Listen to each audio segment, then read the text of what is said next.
Hey, what's up guys? This is Chef Tyler from GetnHealthie. Today, we're going to be making a sesame chicken stir fry over brown rice. Let's get cooking.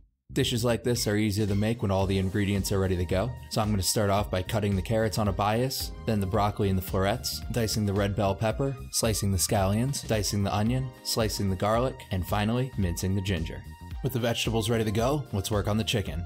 There's a variety of ways to cut the chicken for a stir fry, but I personally like butterflying it in half, then cutting it in the long thick strips, and then finally into cubes. When all the chicken breast is cut, I'll move it into a bowl and season it with some white pepper, kosher salt, and sesame oil. After a quick mix, we can move it over to a pan over medium-high heat and cook it until the pieces are white all the way through. To prevent the chicken from drying out, remove it from the pan and set it aside while the vegetables are cooking. Most of the vegetables that we're working with are fairly hard and fibrous, so I recommend turning the heat up to medium-high to help break them down. After tossing these with the oil, season the mixture with some fresh ground pepper and allow it to cook while we prepare the brown rice. I'm using the classic 2:1 water to rice ratio for this recipe.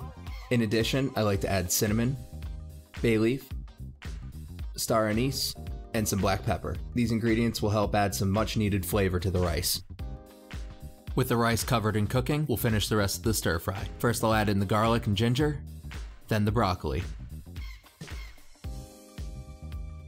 I also like to add some crushed red pepper here as well, but if you don't like any extra spice, you can totally leave this out. The best way to finish the broccoli in my opinion is to steam it. So at this point, I'll add some dry white wine, some low sodium soy sauce,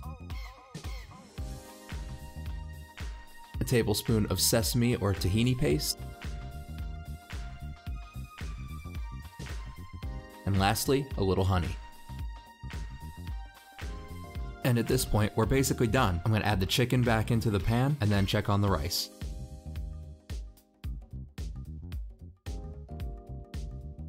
One of the ways that you can see if your rice is finished is by tipping the pan on an angle. If you don't see any water pooling in the bottom, there's a good chance that it's done cooking.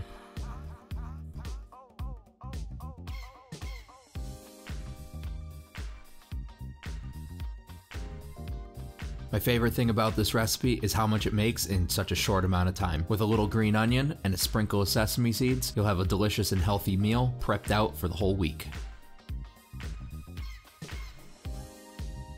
Thank you all so much for watching. Check out the blog post in the description for the full recipe. If you liked the video and like the content, please consider subscribing and hitting the bell to receive notifications for future videos.